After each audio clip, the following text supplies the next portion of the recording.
हर हर महादेव, जय श्री राम। दोस्तों, सनातन धर्म में श्री राम जन्मोत्सव यानी रामनवमी, आप सभी जानते हैं। रामनवमी चैत्र की जो नौमी तिथि होती है, अष्टमी के बाद जो नौमी तिथि आती है, उसे रामनवमी के रूप में मनाया जाता है। और ऐसा कहा जाता है कि रामचंद्र जी का जन्म इसी दिन हुआ था। इसका विशेष महत्व है। वाल्मीकि रामायण के अनुसार यदि देखा जाए तो चैत्र शुक्ल की जो नौमी तिथि हुए, उस दिन भगवान विष्णु ने अयोध्या में राजा दशरथ के घर माता कौशल्या के गर्भ से जन्म लिया था, भगवान श्री राम के रूप में। और इसी दिन चैत्र मास नवरात्रि के 8वें दिन माता दुर्गा के सिद्धिदात्री स्वरूप की पूजन भी की जाती है। इस बार रामनवमी की मूल तिथि को लेकर कुछ दुविधाएं चल रही हैं। कुछ लोग 17 अप्रैल को मान रहे हैं तो कुछ लोग 18 को रामनवमी मनाने की बात कर रहे हैं।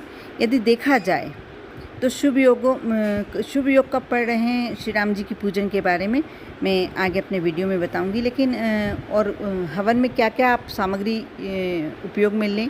जो नौमी तिथि का हवन करेंगे, आप अष्टमी तिथि को विदाई करेंगे, तो आप हवन में क्या क्या सामग्री हो, ऐसा क्या करें कि आपको पूरा 9 दिन का पुण्य प्राप्त हो और आपकी समस्या, धन संबंधी समस्या, यदि आपके घर में कोई विवाह संबंधी परेशानी चल रही है या और कोई समस्या, क्लेश संबंधी समस्या भी चल रही है, तो नवरात्रि के जो ये दिन चलते हैं, 9 दिन चलते हैं, इसमें बहुत सारे ऐसे कार्य हैं जो आप यदि करते हैं तो आपकी समस्याएं दूर हो सकती हैं। और आपने माँ को अपने घर में बुलाया ही होगा, विराजित किया ही होगा, नहीं भी किया है, अखंड ज्योति नहीं भी जलाई है, तो यह कार्य आप अवश्य करें। ये एक दिन मात्र करने से ही आपको उसका पुण्य और पूरा फल प्राप्त होगा। आप रामनवमी के दिन यदि श्री राम जी के भक्त हैं और होंगे, क्यों नहीं होंगे, आपने अभी हम इतने सुंदर युग में जन्म लिया है हमने कि हमने अपनी आँखों से रामलला की प्रतिमा को फिर से स्थापित होते हुए देखा है। तो हम श्री राम जी के तो भक्त हैं ही। और हमको क्या करना है कि सुबह स्नान से जब हम निपट जाते हैं, निवृत्त हो जाते हैं, तो अच्छे सुंदर से वस्त्र पहने, अच्छे खिलते हुए वस्त्र पहने, पीला, ऑरेंज, संतरी या लाल रंग का, फूलों से सुसज्जित भगवान की प्रतिमा अपने घर में रखें। यदि तस्वीर है या नहीं है तो आप मंदिर में भी जाके पूजन कर सकते हैं, उनके दर्शन कर सकते हैं। बहुत ही सुंदर दर्शन होते हैं रामनवमी के दिन। जगह जगह मंदिरों में बहुत हवन, पूजन और साथ में राम जी का जन्मदिन बहुत ही धूमधाम से मनाया जाता है। साथ में कई जगह इसका रथ भी निकलता है, प्रभात फेरी भी निकलती है, और जो जुलूस निकलता है इसमें खुशी की लहर अलग ही दिखाई देती है। भजन चलते हैं, कीर्तन चलते हैं, बहुत ही सुंदर रूप में मनाया जाता है। आप यदि 17 को मनाएं या 18 को, ये कन्फ्यूज़न दूर करना है तो मैं मुहूर्त और शुभ योग बताने वाली हूँ। चैत्र शुक्ल नवमी प्रारंभ हो रही है 1:23 पर 16 अप्रैल से PM, यानी दोपहर में शुरू हो जाएगी और समाप्त हो जाएगी 2:34 17 अप्रैल दोपहर में। तो यदि देखा जाए तो उदय तिथि के अनुसार यदि देखा जाए तो 17 अप्रैल को रामनवमी तिथि मनाई जाएगी। और सर्वात सिद्धि योग भी है इस बार, बहुत ही सुंदर योग आ रहा है जो सूर्योदय से 6:08 पर है, और ये सर्वात सिद्धि योग है। इसमें आप कोई भी कार्य की योजना बनाते हैं तो वो कार्य में आप सफल होंगे। रवि योग है, सूर्योदय से लेकर पूरे दिन तक रहने वाला है 17 अप्रैल के दिन। श्री राम जी की पूजन करने के लिए दोनों योग बहुत सुंदर हैं और शुभकारी हैं। इस बार जो नवमी तिथि है बहुत सुंदर योग लेकर आ रही है। और यदि राम जी की पूजन का आप पूजा मुहूर्त देखना चाहते हैं तो 11:02 से लेकर 1:26 तक 17 अप्रैल के दिन यह शुभ योग है पूजा का। अब पूजा विधि में आप कैसे पूजन करें, तो आप ब्रह्म मुहूर्त में आप स्नान कर लें, यदि आप कर सकते हैं तो। नहीं तो कोई बात नहीं, आप 6:30-7 बजे तक भी उठते हैं तो आप स्नान कर लें और स्वच्छ वस्त्र धारण कर लें। प्रयास करें कि शुभ कलर हो, सुंदर वस्त्र हो।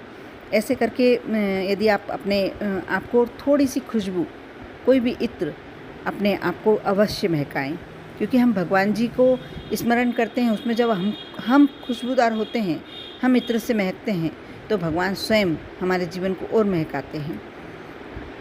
आप राम जी की यदि आपके यहाँ प्रतिमा है, तस्वीर है, जो भी है, उस पर गंगा जल छिड़कें और मंदिर के समक्ष आप एक स्वच्छ चौकी रखें। यदि नहीं है तो आप जो मंदिर में रखे हुए हैं उसी पे आप यह कार्य कर सकते हैं। और जो आपके पास पुष्प हो, जो भी सामग्री हो, ऐसा नहीं है कोई आपको विशेष कार्य करना है। हाँ, दीपक अवश्य प्रज्वलित करें और भगवान को भोग अवश्य लगाएं। श्री राम जी को लड्डू, पेड़े का, कई का भी भोग लगा सकते हैं, बर्फ़ी का, कई का भी भोग लगा सकते हैं। ये बहुत ही सुंदर दिन होता है। पान अवश्य अर्पित करें। पान, क्योंकि हरि देवता को, जितने भी देवी देवता होते हैं, सबको पान जरूर समर्पित होता है। आप यदि पान समर्पित करते हैं तो भगवान आपकी और अपना आशीर्वाद प्रदान करते हैं। अब जो मैं एक उपाय बता रही हूँ वो आज अष्टमी तिथि है, तो आज के दिन रात्रि में भी आप कर सकते हैं। वैसे सुंदर योग है, इसके 9:15 से लेकर आप यदि 12 बजे तक कर लेते हैं आज रात्रि में, नहीं तो आप कल दिन भर कर सकते हैं।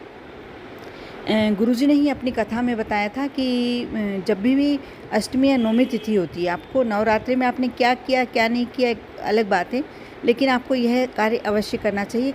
कलश ले लें, मिट्टी का कलश। आप कोरा कलश लें, इस बात का ध्यान रखें। कलश नहीं है, छोटी सी यदि आपके पास मिट्टी की जैसे करवा टाइप होता है वह भी ले सकते हैं। उसमें एक लौंग, आप एक लौंग, साबुत लौंग डालें जिसमें फूल होना चाहिए। वह आप उस जो आपने मिट्टी का घड़ा लिया है उसमें डाल दें और उसको ऊपर से दिए से ढक दें। और उसके बाद दुर्गा सप्तशती का आप पाठ करें। एक दीपक प्रज्वलित कर लें, घी का दीपक प्रज्वलित करें। लंबी बाती का दीपक प्रज्वलित करें। दीपक की बाती का मुख आप मैया जी का जो प्रतिमा या फ़ोटो है उसकी तरफ रखें। यदि आपके घर में नहीं है तो आप पूर्व दिशा की तरफ बाती का मुख रखें। भूलकर भी दक्षिण दिशा की तरफ आपकी बाती का मुख नहीं होना चाहिए। ये काम आपको अपने घर में ही करना है। दुर्गा सप्तशती का पाठ करें और उसके बाद आरती अवश्य करें। आप नौमी तिथि को यदि हवन करते हैं, यदि आपने हवन का सोचा है और हवन करना चाहते हैं, बहुत ज़्यादा सामग्री की आपको आवश्यकता नहीं है। आप घर में छोटे से हवन कुंड में भी अपना हवन कर सकते हैं, स्वयं भी कर सकते हैं। आप यदि पंडित को बुला के करवाते हैं तो श्रेष्ठ होता ही होता है, लेकिन आप स्वयं भी कर सकते हैं। उसके लिए आपको सामग्री की आवश्यकता पड़ेगी। यदि जैसे जितने घर के मेंबर हैं उसके हिसाब से, जैसे आप अकेले के हिसाब से कर रहे हैं तो आपको एक व्यक्ति की 9 लौंग लेना है। यदि 2 व्यक्तियों का कर रहे हैं तो आपको 18 लौंग लेना है। ये बात का ध्यान रखना है आपको कि लौंग फूल वाली ही होना चाहिए। अब आप इलायची, 9 इलायचियाँ रख लें। कितने भी सदस्य हों आपको 9 इलायचियाँ ही रखना है। आप जो आम की लकड़ी, मजिस्टा की लकड़ी और जो लकड़ियाँ होती हैं, समीधा होती है, वह अवश्य लाएं। हवन कुंड की में डालने की जो सामग्री आती है, हवन करने की जो सामग्री आती है वो ले आएँ। शुद्ध गाय का घी ये अवश्य लाएं। एक सामग्री मैं एक ऐसी बता रही हूँ जैसे जो एक देव जो भी होती है और एक जो, ये दोनों जो आपको थोड़ी थोड़ी सी ज़रूर समर्पित करनी चाहिए अग्नि में अपने मन की कामना करते हुए। और एक वस्तु जो मैं बता रही हूँ ये आपको नवरात्रि का जब भी आप हवन करते हैं, माता रानी के लिए जब भी आप हवन रखते हैं तो आपको अवश्य करना है। ये आपकी धन संबंधी समस्या को दूर करता है, कर्ज संबंधी समस्या को दूर करता है, आपके घर में का वायुमंडल शुद्ध करता है। सबसे पहले बात तो आप कपूर अवश्य रखें। कपूर से भी घर का वातावरण शुद्ध होता है। और आपको रखना है पीली सरसों। पीली सरसों अवश्य रखें, क्योंकि पीली सरसों का जब आप हवन करते हैं तो पीली सरसों नवरात्रि के माता रानी के जब हवन में पीली सरसों अवश्य डलना चाहिए, समर्पित होना चाहिए। ये सामग्रियाँ, बाकी सामग्रियाँ तो आपको पंडित भी बता देंगे और आपको जानकारी भी होगी। आप यदि प्रतिवर्ष यदि हवन करते हैं तो सामग्री का आपको खुद को अनुभव होगा और जैसी आपके यहाँ परंपरा वैसा कीजिए, लेकिन जो अवश्य डालें और एक पीली सरसों अवश्य डालें। गाय का घी प्रयास करें कि आपको गाय का घी ही आप इसमें हवन में डालें तो ज़्यादा अच्छा रहेगा। और हवन करें, हवन करते समय ऐसा प्रयास करें कि आपके पूरे घर में वो हवन का धुआं आए, क्योंकि हवन के जो धुआं होता है जहाँ जहाँ जाता है वहाँ वहाँ पवित्रता अपनी फैलाता जाता है। इसलिए यदि आपने अष्टमी तक अपनी पूजन करी है, कन्या जिमाई है और हवन करना चाहते तो आप स्वयं कर सकते हैं। हवन के मंत्र आप लिख सकते हैं या निकाल सकते हैं या किसी पंडित के द्वारा करवा सकते हैं। अवश्य करें।